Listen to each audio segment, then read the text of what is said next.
Thanks. Peter? Let me ask you if I can. The statement changed from John Kelly yesterday morning to the statement yesterday evening. He said based on new allegations. But what changed yesterday, absent a photograph, in terms of new allegations? Well, I think what I just referenced, the reports had additional allegations. They had more information.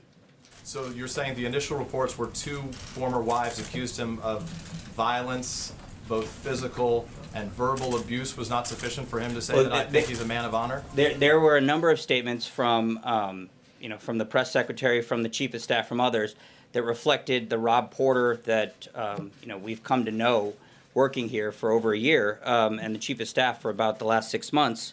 But the reports are troubling, and I think the statement from Wednesday night reflects the Rob Porter that we had seen in these news reports and some of these credible allegations. So to be clear, what was so shocking that had changed? He said it was shocking. What was he referring to? Yeah, I think the full nature of the allegations, particularly the images. You said, then, just to answer one more thing, you talked about the fact that there weren't any concerns, you said, that could compromise national security or interfere with operations here at the White House. But we've spoken to one of Porter's ex-wives who told us that she warned the FBI that he could be susceptible to blackmail because of the allegations against him. Well, again, I'm not going to get into the specifics of the investigation itself. I think that's a question for the FBI and others. But this is not our process. This is the process the U.S. government uses across agencies and has existed over numerous administrations. The president's reaction. How did the president? Just Hang on a second. Raj? Cecilia. Raj, I just want to clarify what you're saying here. Sure. Are you saying that the chief of staff of this White House had no idea that Rob Porter's two ex-wives had domestic violence allegations against him when they made those claims to the FBI, that John Kelly did not know that? How is that possible the chief of staff did not know that? Well, again, this is part of an ongoing investigation. We trust the background check process, and the chief of staff does not get detailed updates about what may or may not have been alleged. This is a process. It involves a thorough investigation, and as I went through the process, it involves looking at not just accusations, but denials.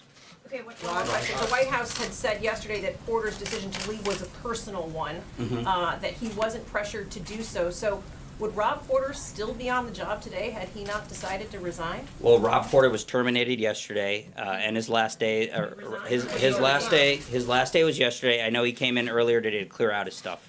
But would he still be on the job? I mean, Sarah Sanders made it Well, very clear. he offered his wasn't pressured to resignation, do so. and it was accepted. Jim.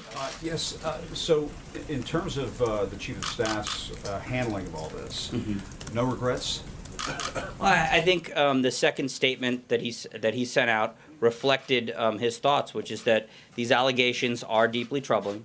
They are shocking, and I think the first statement reflected, the Rob Porter that we have known. But let me ask you if I could follow up on that, because as you were coming out here yesterday, or Sarah Sanders was coming out here yesterday, you were releasing a statement from Rob Porter saying that he took those photographs. That appears to be an acknowledgement that this abuse took place, that he helped document it.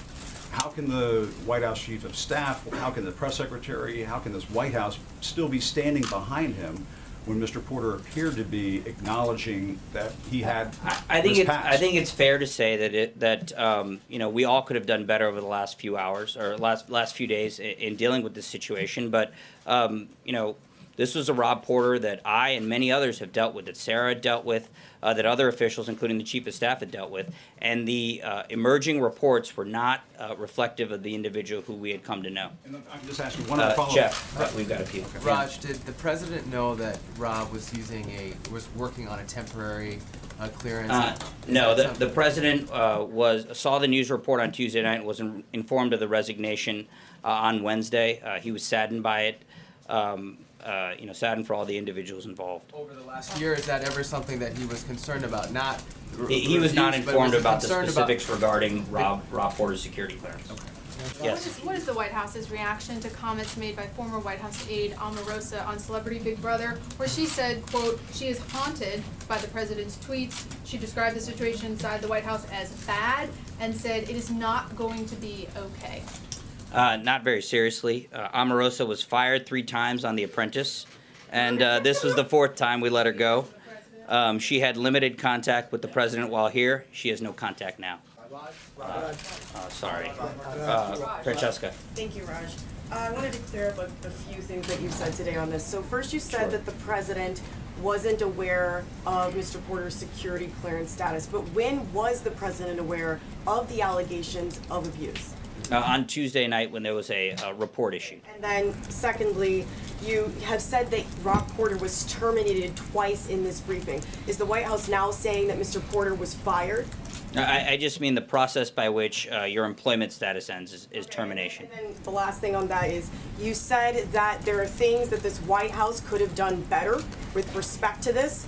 Could you please detail that? What could the White House have done better? Well, I mean, again, I'm not going to get into a TikTok and all these detailed specifics. I think a lot of individuals were involved with the White House response to this, myself included. I think a lot of us could have done better. Trey. Thanks, Raj. Just clarifying on Francesca's point, and I have 2 questions for you. So Rob Porter was not fired by the Trump administration. No, he resigned and we accepted his resignation. Okay. And if I could follow up on, you said the president was saddened. You've spoken with the president about these allegations this morning. Can you give us a better idea about the concerns that the president had? This is a gentleman who was in the Oval Office, very close to the president, numerous times throughout the first year of this administration. What did the president specifically have to say about these allegations? He was surprised. You know, he, like many of us, did not see that in Rob Porter, did not see what these allegations have brought forward. And so he was surprised by it, he was disheartened by it, and he was saddened by it. Noah. Normally when you hire people, do you wait for the investigation to come back before hiring them? Is the burden of proof not on the people seeking the job to prove that they're qualified and don't have any skeletons in their closet? Or do they just get to come aboard and you wait and see if these what happens with the process tends to be a little bit different with the White House because there's a lot of officials coming in with the new administration and a lot of individuals coming in having interim clearance. And then also, what about women who don't have photographs?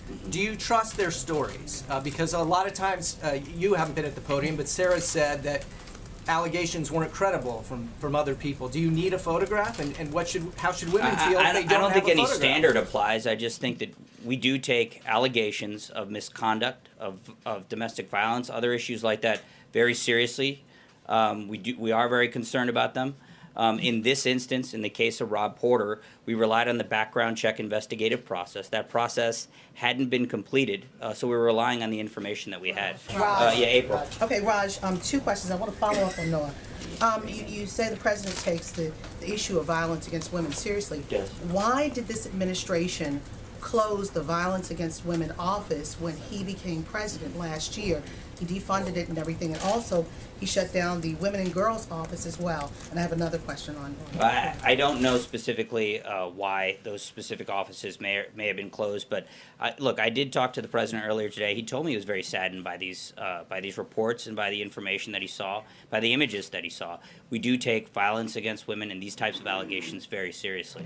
What's your second question? The interim security clearance, does that allow Rob Porter to be able to touch, at the time when he was employed here, to be able to touch and see classified materials? Yeah, it would, yes. Raj, Blake. thank you. Raj, I want to take you back, raised to the reports of emails, texts, between Lisa Page and Peter Strzok. From the podium, Sarah has said that those texts are evidence of political bias. Now, everyone has opinions. So is the view of the administration that persons who are not fans of the president should not be allowed to investigate him? And also, can you point to any evidence other than the text messages that the investigation was conducted by people who were biased other than these texts? I mean, was there anything in the way the investigation has been conducted? Yeah, look, you bring up an issue that the president and others have talked about within the administration about political bias at the FBI and Department of Justice. And this predates this investigation. There are a number of issues regarding how the Hillary Clinton email investigation was handled by the former FBI director and others in the FBI that have raised questions. When it comes to the text messages that you reference, that's not the considered judgment of the president or others, but it is the judgment of the special counsel who had him removed from the case because specifically citing political bias. So there are a number of issues. There's a Department of Justice Inspector General report that we've heard about that is going to look into this issue further. Raj, is Vice President Pence or Ivanka Trump willing to meet with Kim Jong-un's sister while they're at the Olympics? There's no meetings planned whatsoever. All right. Are you investigating Yeah. reports of chemical weapons used by Bashar al-Assad in Syria? I'll have to get back to you on that. Thanks a lot, everyone.